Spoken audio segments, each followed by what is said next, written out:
Johnny, the BBC in England, the BBC, mind you, they've set up their own bloody fact-checking bloody department. The BBC, Johnny? Yeah, well, the BBC, they reckon they've been the bastions of fucking information for the last 100 years or more.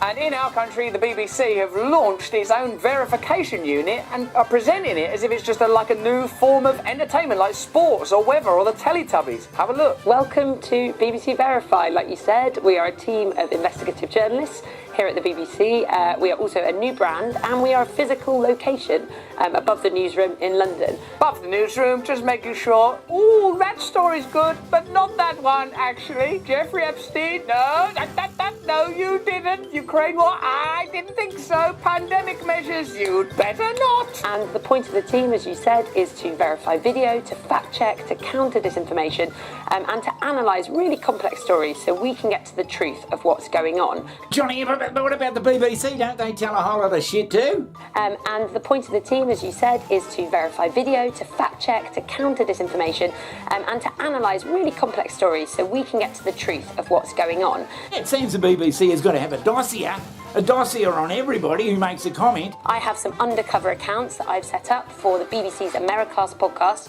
and we use these kinds of undercover accounts, and these are the characters that the accounts belong to be able to really understand polarisation online and how what's happening on our social media feeds and what we're being recommended and pushed to us can affect all of us. And they don't offer us a totally exhaustive insight into what's going on, but they can help us understand just how social media works. They'll probably even have one on Ask Johnny, the Ask Johnny channel.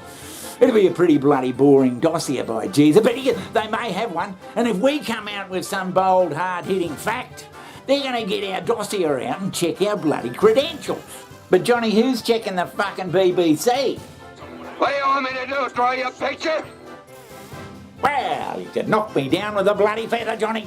I think it's important because the way that the news and information is handled is increasingly changing to some degree because of independent media such as Stay Free Media. All around the world, new bills are being introduced to control, censor and shut down information, and established media organisations are starting things called like verification units and disinformation and misinformation units, all ostensibly about getting rid of bad information that could hurt you because you're so vulnerable and foolish, evidently. But I think it's actually about preventing you having access to a range of information and deciding for yourself what you believe in. I mean, it's bloody obvious they pick and choose what they want to follow. I mean, look at Trumpy.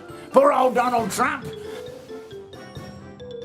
Bloody years ago they said that the Russians were helping Trump win the bloody election and all that sort of shit. And there was inquiries and everything, and poor old Trumpy's name was bloody smeared. Yeah, smeared. Worldwide. Oh yeah, Trumpy and the bloody Russians, that was an agenda for sure. For so-called bloody Russian collusion. And it comes out a bloody couple of weeks ago, Johnny, well actually we didn't find any evidence whatsoever that anybody in Trump's bloody circles had anything to do with fuck. But Johnny, how do we go about checking the truth of things here on the Ask Johnny channel? We won't be giving the bloody BBC any fucking information. You can mark my words on that, Johnny.